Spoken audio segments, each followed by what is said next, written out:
pivot 792, left turn through link 44, stand 305. London Heathrow, gateway to the world.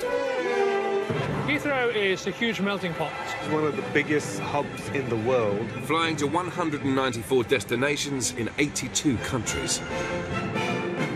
Singapore, which class? It's at the front. The size of a small city, it's Europe's busiest airport. Expecting 4,000 to 5,000 passengers in the space of 1.5 hours. As Heathrow gets ready to build its third runway, this year is set to be the airport's busiest, with more than 76 million passengers. Next, please. Meaning, to stay on schedule, a plane has to take off or land every 45 seconds. We're busy all the time. It's relentless. We're going to have trouble. We've got trouble. Operating at full capacity, there's no room for error. This is a disgrace. Even the smallest problem can cause chaos. Starting to sweat. And cost the airport and airlines millions of pounds in fines and lost revenue. Every minute, every second here is money. But working against the clock, there's an army of staff. We're going to try our best to get you there. From plumbers... Starting to get that little smell of sewage now. ...to pilots. They're just such pretty machines. And specially trained police. Until we've left the plane, you cannot leave the plane yourselves. All battling to keep Britain's busiest airports flying.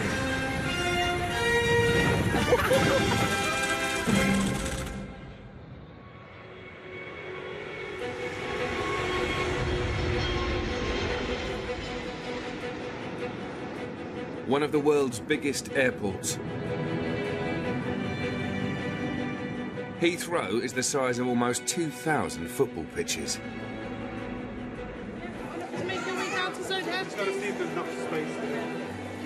Its size can make it challenging for connecting passengers.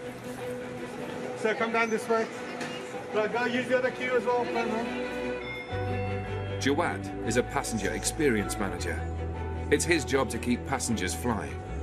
Heathrow is one of the busiest hubs in the world when it comes to connecting passengers. Our connection project is so big that we have up to 24 million passengers every year. These 24 million passengers neither start nor end their journeys at Heathrow. They pass through on connecting flights. London Heathrow has so many destinations where they fly out to. A lot of people connect through us. And then it might not be a popular destination. There could be just one flight a day they have. And if they miss that flight, that's it. They're not going to be going on for the next 24 hours. Jawad is on his way to meet 72 Chinese tourists who must transfer to a connecting flight to Lisbon. Once the flight lands, the passengers will start coming up. I'm going to try and get hold of the leader first to see if they can speak English. The clock is ticking. They only have 90 minutes to make the connection, which at Heathrow is very tight. Lisbon?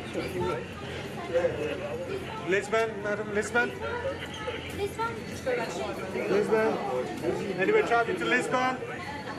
Okay, there's the team leader, I think. Anyway, traveling to Lisbon? Yeah, Lisbon, but I'm the team leader for 72 people. Okay. Adding to the pressure, the group has to be split in two. Half are staying in Terminal 3 and the other half are flying out of Terminal 2, a mile away. So what we need to do is we've got to make sure you get onto the right flights. Do you know you have been rebooked onto 2 different flights? 2 different flights? Yes. Flights from 2 different terminals. Yeah. They tell me just one. No, it's 2. Okay. So this is the list we've got. Okay, so you've got this list, yeah. Missed connections can lead to flights being delayed, and airlines can end up facing hundreds of thousands of pounds in knock-on costs. So we've got 37 passengers going to Terminal 2, and we've got passengers flying out from Terminal 3. So it's quite confusing. I mean, I feel sorry for them, but let's see what we can do and make sure they have a smooth transition from here. I just want to make sure they are all with this by actually not going to the wrong gate. Yeah, sure. Yeah, no, because this lady will don't take rush them. about the 5 minutes. Give me 5 minutes more. Yeah, but they haven't got long. They haven't got long. That's all I can say, yeah? Yeah. There's no excuse. He needs to get there. Jawad needs to get the passengers moving to Terminal 2, or they risk missing their connecting flight.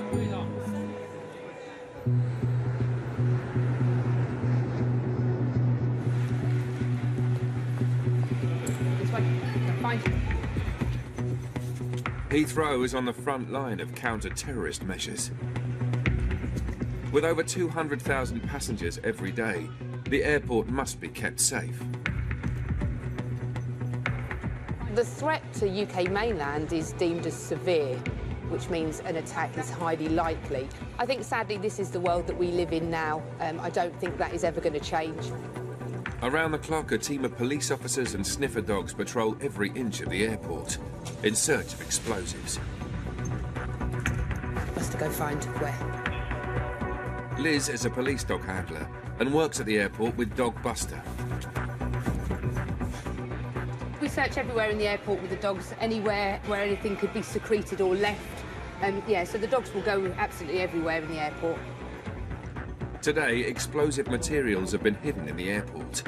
Liz, Buster and colleagues Rick and Paddy must hunt them down as part of an exercise. They will literally search and find microscopic particles of the substances they're looking for. Their receptors in their nose are just thousands and thousands of times stronger than the human nose. They will smell things that we have no chance of smelling at all. Buster, come. Buster. Buster is trained to find military, homemade and commercial explosives. And if anything is out of the ordinary to him, then Buster will have his own unique indication that me and him are sort of trained, that I know that that's what he's doing to alert me that there is a problem. Yeah, but Buster. They're looking for drugs. Explosives. Explosives. Paddy's just searching lots of bags at the moment. He's not indicating on any. He's hit the bag straight away. Good boy. You clever boy. Good boy. Good lad. That's because the scent picture of this explosive here has become quite large as it's been sitting there for about 5 minutes. And the noses on these dogs are so extraordinary that he's been able to pick it up instantly. With national security on such high alert, all information related to terrorist activity is highly classified. I can't tell you what we've found in the past. That information is just between me and Paddy.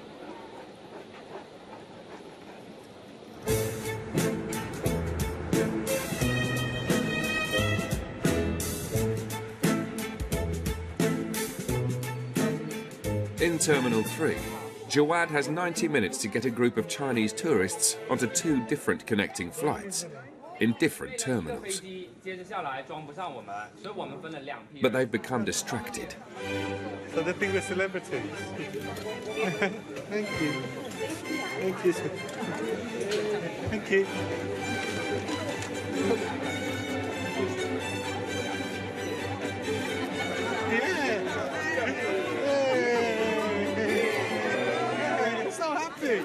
Oh, you're happy people. Happy people. Yeah, I love this. I'm loving it. This one, isn't it? Yeah, it's good. Okay. Despite the photography session, if the group don't leave now, they risk missing the flight. Tap. Tap. Someone stand here. Jawad can speak 4 languages, but Mandarin isn't one of them. They're finding out, sir. Finding out. You stay here. Here. You stay here. Okay? They're all coming over. Oh, they're all coming over. What's happening?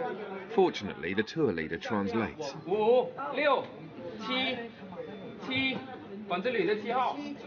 The concern we've got now is there's one group needs to leave now, so they haven't got very long for a flight in Terminal 2. The first group are ready to set off.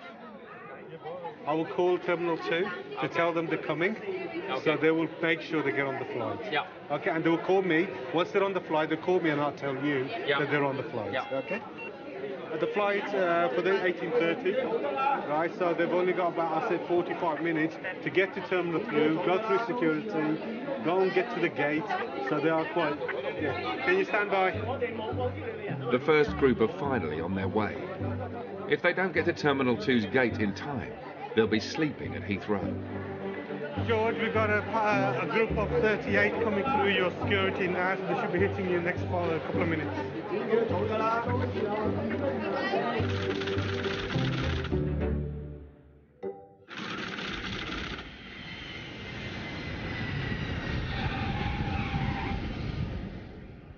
Heathrow has almost 200 gates within 4 terminals, spanning more than 2 miles, which can make fast connections difficult. Echo 3, Oscar 7. Jawad has sent half a Chinese tour group racing from Terminal 3 to Terminal 2. And he's hoping they make their flight. They're already gone through security. I'm just about to reach the desk. Oh, brilliant. That's really good then. So, yeah, we're 15 minutes ahead. I know. So I think they're going to make it. Well done. Thank you, Maria. No problem. Thank you. So, they've done it. They made it. Let me just tell the team leader. Jawad has stayed with the second group and tour leader in Terminal 3. Give you an update. All your staff are going through flight connections in Terminal 2. So they've got there. So they're just about to board the flight. So they're on route. Oh, thank you so much. Okay. That's the joy of working at Heathrow, because you get that fulfillment. Speaking to Tim, the team leader as well, who said that he thought Heathrow was great. And the amount of selfies I had to have, I didn't realise how popular I am. So hopefully next time you go to China, I might have my big poster on the wall, like saying, "Hey, welcome to Heathrow." All that remains is to see the rest of the tour group onto their flight. Bye, guys. Nice meeting you all. Thank you very much. Hey. Is this the real life? Is this just fantasy? Caught in a landslide. There are 500 miles of pipes underneath Heathrow. Looking after them tonight are water engineers Vic, Scott and John. I see a little silhouette on a man. Scaramouche, Scaramouche, will you do the fandango? That's the lightning, very, very frightening thing. Galileo, Galileo, Galileo, making It's almost midnight, and the team are on their way to clean Heathrow's biggest sewage pit. All the waste from Terminal 5 ends up in this single chamber, 40 feet below ground. It can hold 2 million litres of sewage, which is constantly being pumped out by 3 electrical pumps. So it's like being in the tropics, nice and steamy, you know what I mean, not being in the jungle. There you go. Oh, my lights have arrived, now they've gone off again. They've gone off again, they're on again. That's it. Today, Scott has drawn the short straw. It's his turn to clean the sewage pumps. I've just been to the toilet, so I'll try and imagine it as my own. It's never as bad if it's your own brand, is it? Shift boss James is overseeing the operation, making sure Scott will be safe in the chamber. So we pump the pit down as far as we can, so when Scott go in, it's not too deep, it's not too hard to move around. An alarm will sound when Scott's air supply runs low. Right, you know, it sounds like the alarm, you hear it going off, whether it's from stage 1 or stage 2, doesn't matter, you get out, right? On you get, come on, we're running out of time here. The job is done overnight, when the airport is quiet, to avoid Scott being hit by fresh sewage flowing into the chamber. You're on free fall arrestor. Scott has just 30 minutes of air in his tank to protect him from toxic gases.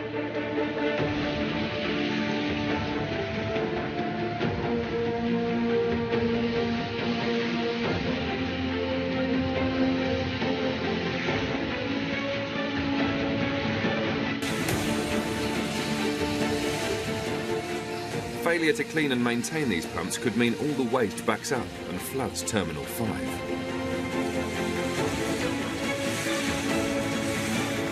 Pumps look in good condition, all the pipe work, mechanical work looks in good condition. Scott's down there at the moment, he'll be coming out, and that might be it. So we'll see how it goes. Hopefully, that'll be the lot. With only seconds of air left, Scott makes it out of the chamber.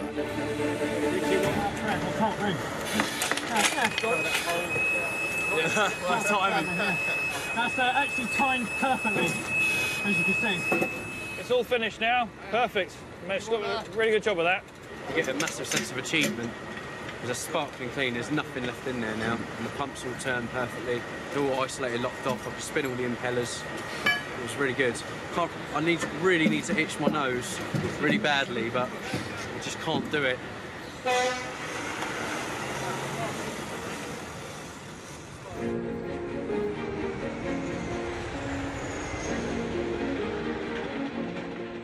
With flights arriving from 194 destinations, Heathrow is Britain's largest port of entry for new immigrants. Today, Syrian refugee Mohammed is waiting for his wife and 2 young children. This moment, today, is the day I was looking for a year and a half. I've got 2 children. I left them when they were very, very young. Last year in Britain, just over 7,000 asylum cases, like Mohammed's, were granted. The situation in Syria was getting worse day by day. Warplanes is bombing every minute. You could be dead any moment. I had no choice but to leave my country so that I can save my 2 kids. I said I will make a better life for them in Europe. I moved through Turkey, across many Eastern European countries like Greece, Macedonia, France, and then staying in the jungle, sleeping next to the roads. After 10 days, I managed to get on a train and get down to the UK here.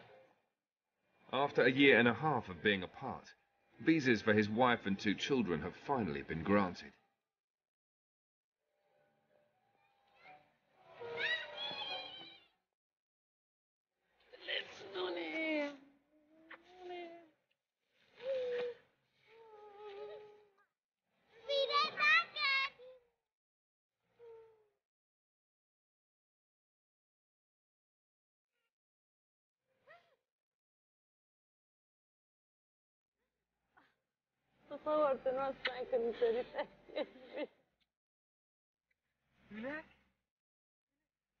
I'm very, very happy.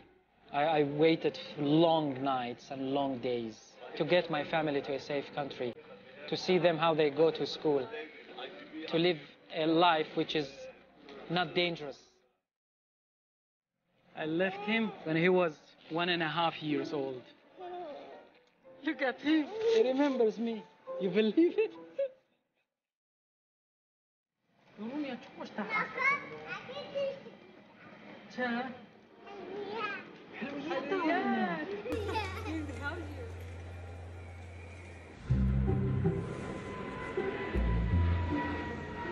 The first ever commercial flight to take off from Heathrow was in 1946.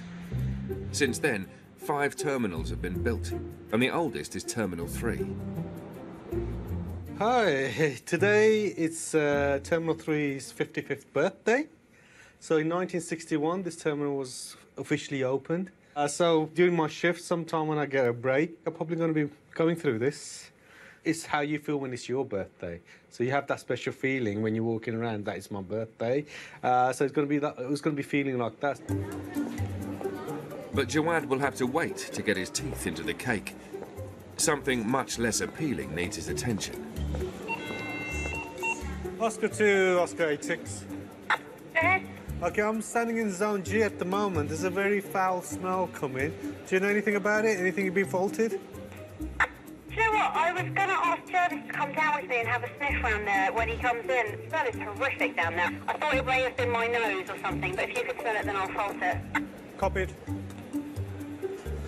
It's not very pleasant for anybody, to be honest, when passengers are coming through. It's not a very good experience for them. Oh, God. This is bad. Okay. Heathrow relies on a team of 28 water engineers who are on call 24/7 to keep the airport's plumbing in check. Today, it's John and Vic. Going the back way? Yeah. In the back, don't we? But finding things at Heathrow is not as easy as it sounds. Hidden 3 stories below the terminal, there's a labyrinth of pipes. Slow up, Grandad. Really regretting those PVC underpants. All the hot water pipes servicing Heathrow live underground. It's a stifling 40 degrees Celsius. You don't want to spend too long down here without a break. Right now we are underneath Terminal 3 departures. So right above us is all check-in desks. The subway almost follows the footprint of the terminal. It does a huge circle, so you can walk all the way round, and there's lots of little alleyways off it. It's quite easy to get lost. Starting to get that little smell of sewage now, just starting to permeate the air. You can obviously see there's a lot of something in the sump down here. That's coming from somewhere. That's coming down the wall, John. That's coming from the wall. You got your torch? Yeah. And basically what you've got is a little alcove up here on the right-hand side with sewage pipes coming out of it, and you can probably hear it running down the wall, and if you had smelly vision, you'd be able to appreciate the rather lovely aroma of excrement. Until they find the source of the raw sewage leak, it continues to be a public health risk. What's running down the wall? Coming from above? Yeah, it's coming from above. I think there must be toilets somewhere behind the sewage. It's got to be, yeah.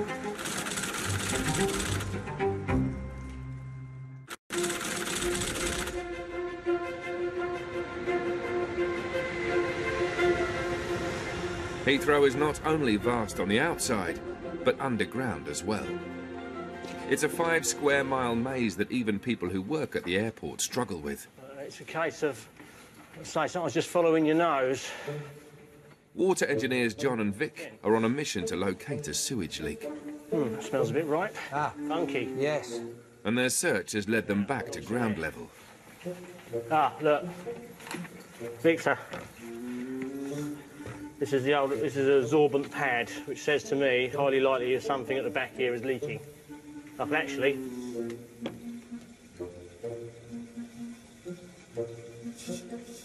I can hear water, but I think it's just assistance filling. Just have a look down there and on the right, see if there's any way round the back.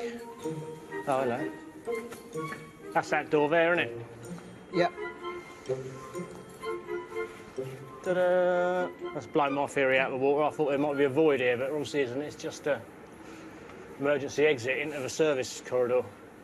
I mean, these toilets are in about the right place, but I mean, there doesn't seem to be any sign around here of any leakage. You'd think it'd be coming through the wall, wouldn't you?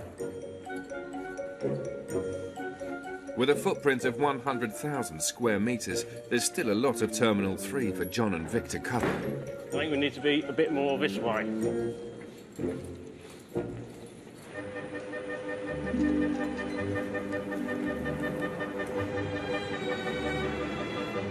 All the airlines at the airport have strict luggage policies.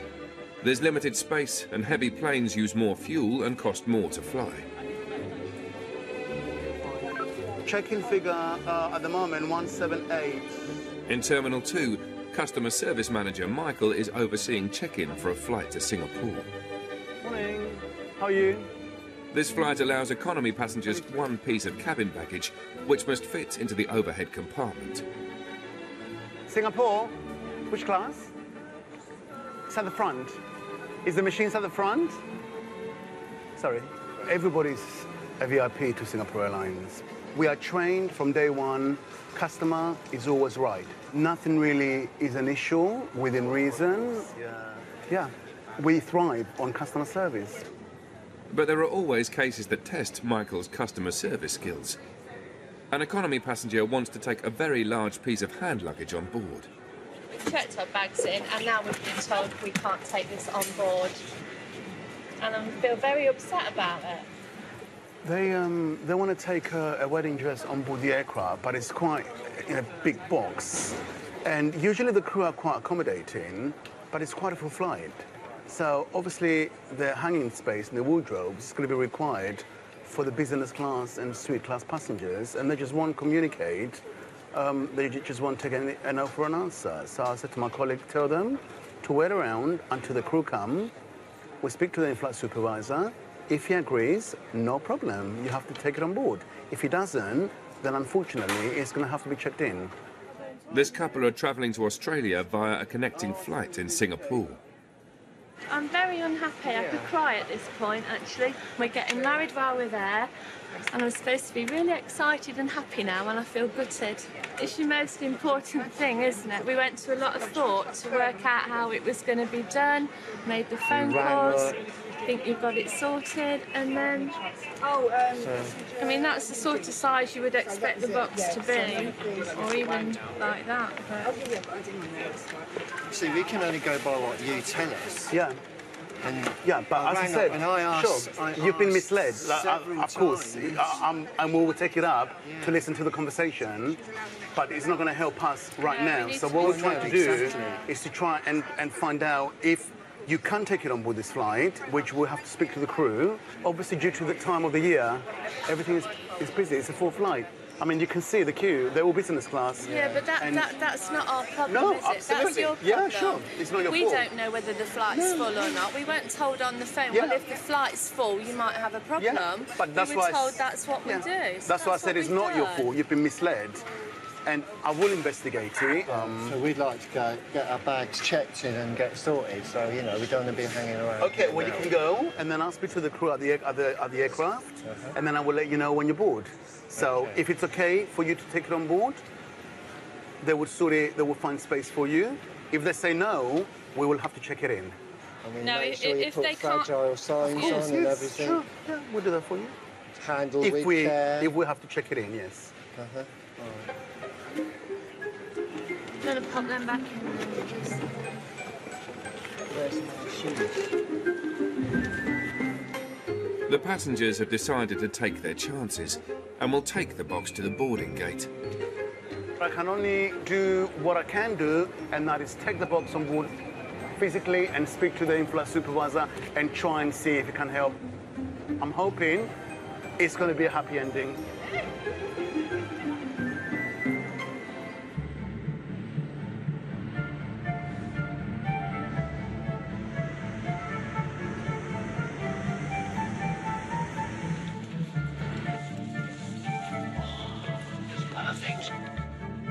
In Terminal 3, water engineer John has worked out where the raw sewage leak began and wants to show Vic. You can sort of treat Heathrow like a great big jungle gym, I suppose. But with a lot more health and safety involved. And the ball pits aren't as good, I find.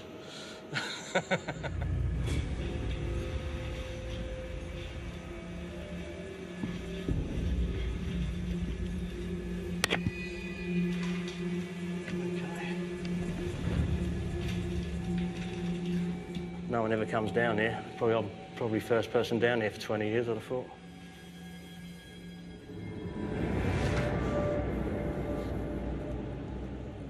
I've been in the service corridors before when all the lights have gone out. That's quite spooky. The old alien films and stuff like that start playing through your head because you just can't see in either direction. You've only got a little torch and you start hearing things. But, yeah. So there's lots of little spaces like this in the airport. This is just one of many. That pipe over there, I can see in the distance, the soil pipe for the toilet. That's the area where we've got to go a little bit further along. Follow this big black pipe behind us. Oh. Here he is. Okay, mate. 1, 2, 3, 4, 5, 6, 7, 8, 9, 10, 11, 12... 13 paces, so... And it's got to be about 6 or 7 yards that way. Yeah, the smell detectors tracked it down in the end. Took a bit of finding, but done it. Actually, there's a light that works in here, not easy. It's just one of Heathrow's little hidden voids that you don't know it's even here until something starts leaking out of it.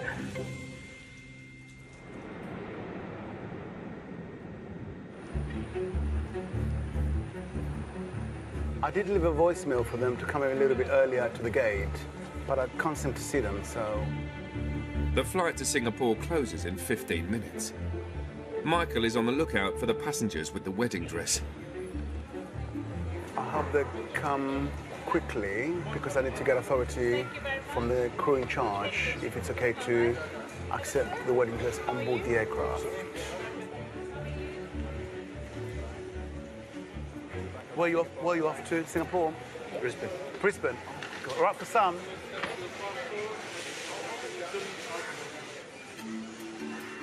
I'm sure they're going to be on the way because the flight is on last call at the moment. But I still can't see a wedding dress. Can't see a wedding box. You can't miss it, surely. With time ticking, Michael's now worried that the passengers might not even make the flight. Mike, team. Somebody call him. Can you put a call out for 51 Hotel Juliet, please?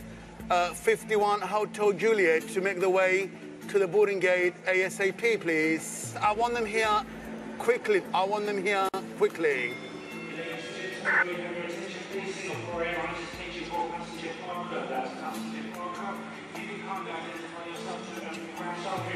So I just put a call out for them on the tunnel to hear the message and hopefully speed themselves to the boarding gate.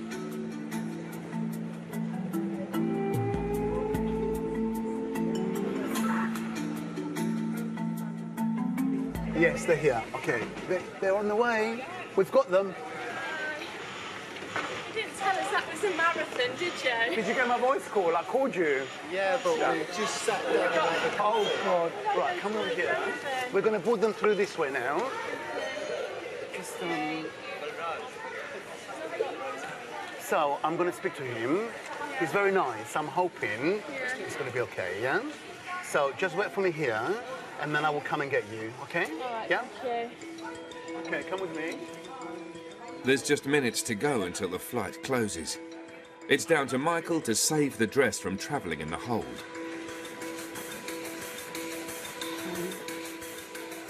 You don't really want to take your hands off it. I mean, it's your most precious thing, isn't it? Yeah, really important. Harold, the IFS. Harold. Hi. Harold, this is the box. So this is the wedding dress that we are hoping you're going to give the clearance for us to keep it on board for the passenger. Yeah, sure. Is that all right with you? Yes, You are amazing. Thank you so much. Yeah, So I will tell them. We'll do all for our customers as well. I'll give you the seat number as well. So we never say no. Remember I said that? We always find an alternative. It's a teamwork, yeah? Ground staff, cabin crew, we work together, one big family. Thank you so much. Thank you. I'll give you the seat numbers in a moment. Thanks a lot, Tab.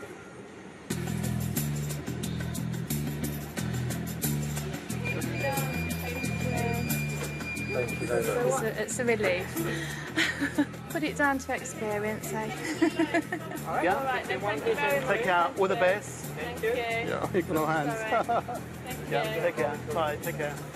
Thanks to Michael, the dress has even been upgraded to business class. I'm sure it will be okay, so, yeah. Hi, Paul. How are you?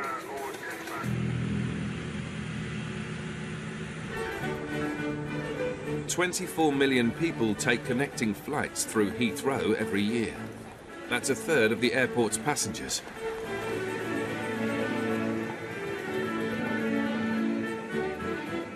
On the other side of Terminal 2, Lewis is on his way to assist 95 passengers who are flying from Canada to Delhi via Heathrow. Today we're meeting a flight from Toronto. It's a very, very, very tight connection. We've got an hour and 15 minutes to get from this terminal to Terminal 4 because they have to make a flight to Air India. The connection is tight because the inbound flight is already an hour late. The distances in terminals is phenomenal. It's, you know, we've got walkways and things like that, but the terminals have got so much bigger now, the planes are so much bigger, so, you know, if you have got a really tight connection, you're stuck. It's not there. As Terminal 2 heads into its busy rush hour, there's still no sight of the Toronto flight. Junaid, is it here? If they don't make the connection, the airline will have to pay almost £35,000 to rebook the passengers onto a different flight. More work for Lewis's colleague, Junaid. I'd rather them all connecting than me spending 3 extra hours rebooking every single one of them. Absolutely, yeah. With a further delay to the arrival of the flight, Lewis's connection window has just narrowed by a further 10 minutes. Which which is very, very tight. We just have to wait and see. We've got people in Terminal 4 standing by, ready to ferry them straight to the gate as they come off the bus. So. To be honest, I think this will miss. Well, we'll find out because we'll follow them on the bus. So, how long will Air India wait? 15 minutes? They've got to go through security as well. Yeah, they won't wait. If the plane is delayed any further, there's no way the passengers will make the connection. Fingers crossed.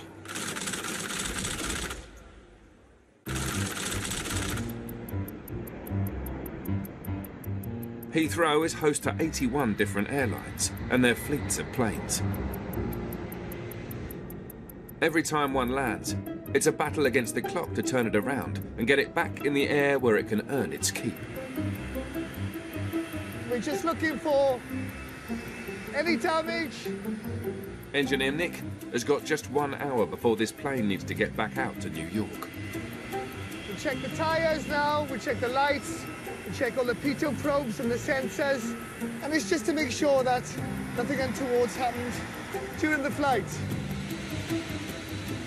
Well, you wouldn't want anything hanging off or missing, would you, now? Also, you've got to check around here. These are the critical areas, these are the sensors. This plane requires 180,000 litres of fuel, all 14 tyres to be at a pressure of 210 psi, and 250 tray tables to be in full working order. There's a lot to do, and the job's just got harder. One of the passengers has reported he's lost a diamond ring, so this is one of the non-routine tasks that we carry out, and that's to try and retrieve this passenger's property. It's a rare Tiffany engagement ring worth over £10,000. Keep our fingers crossed. He said he dropped it down the side, but probably didn't go anywhere. The most common is phones, iPads. Normally in first class, though. not back here. The passenger is due to make his romantic proposal tomorrow.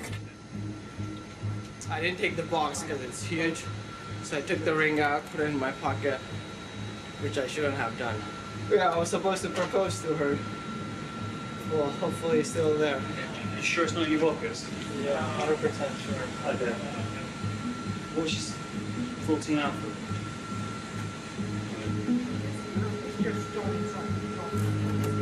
Of course I feel sorry for him. He's going to propose, but he's got the worry now. He's here. He can't get on the aircraft. He can't help with the search.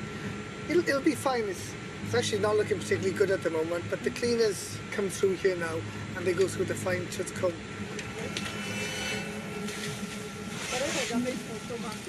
We're going to persevere. I've got to get down the cockpit now and go once over the book. So I'll head back there and see how the guys manage now. Okay? He hasn't got a leg to stand on, has he, poor thing? Oh, bless him. First time round, isn't it? Oh. Ring or no ring, Nick still needs to get the plane ready for departure.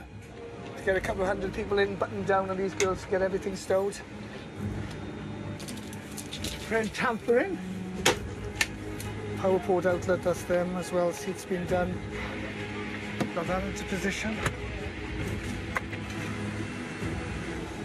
Okay. Oh! 30 seconds to spare. That's not bad, is it? Turnaround's complete, but the ring was nowhere to be found. The beacon's on. The truck's connected. She's on pushback.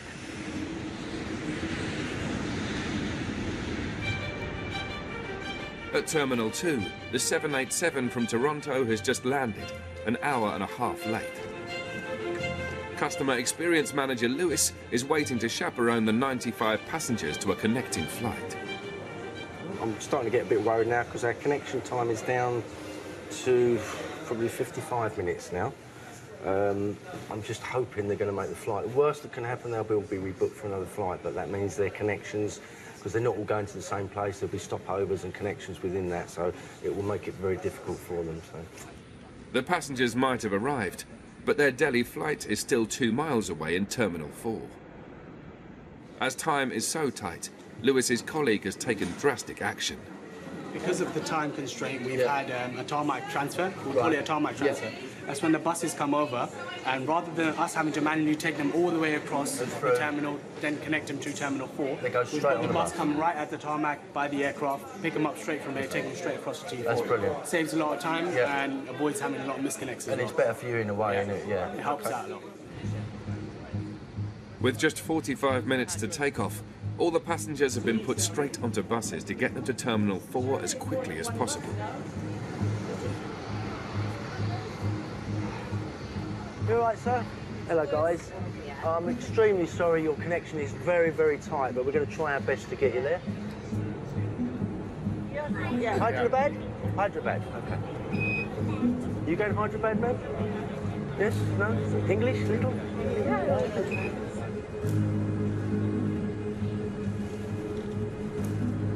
We can't do any more than what we've done. So we'll just have to hope that they make their flight. Otherwise, they've got to come all the way back to this terminal to rebook.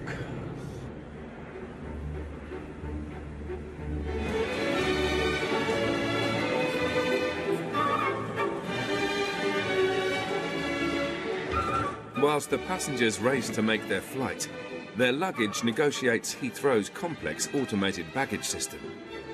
There isn't a connection solved that isn't achievable, as long as the aircraft are on time. Brian helps manage this intricate operation. On the busiest day, there'll be circa 35,000 transfer bags coming through Heathrow that have to have a logistic nightmare of having to come off an aircraft, be sorted out through a system, then being repatriated to go on an outbound aircraft. It's a hell of a lot that goes on. There are more bags than passengers at Heathrow. Every day, 290,000 bags travel at up to 25 miles per hour through the tunnels. Where you see the tin of baked beans in the supermarket get scanned and bleeped, the bags are going through that process.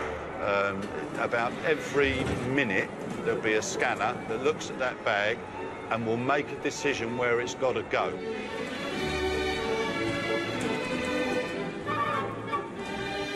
There are 30 miles of conveyor belts. I don't think people would work here at Heathrow if you weren't passionate about it. And what happens when I want to go on holiday? What do I want to happen? Well, when I get to the swimming pool, I want to be able to put my budgie smugglers on, and I want them to be in my suitcase. It's very important to have the right budgie smugglers. Very important.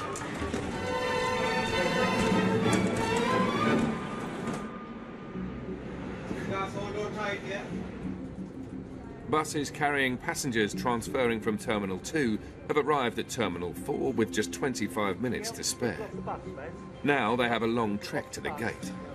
Please just carry straight on. We've got staff up there for you. With 30 passengers needing wheelchair assistance, Lewis has called in colleague Vaz as reinforcement.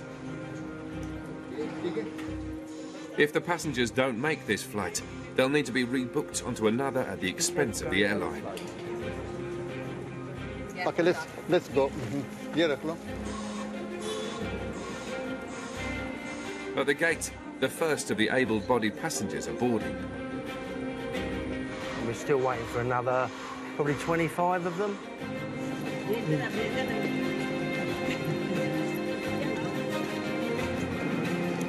you want to hand me your bag? Yeah?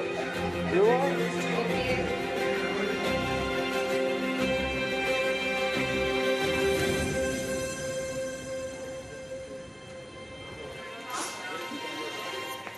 Hi. With seconds to spare, Vaz has ensured the final passenger has caught her flight. I promise you that we'll make it. Lelo. I always give it to my passenger when they are happy, and I make them happy. I just give them a smile and give a sweets to them. Just keep them happy, you know.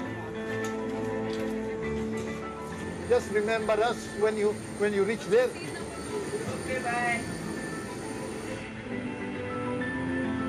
We've managed to get everybody on board, so with the help of everybody involved on reserve, we've done another good job.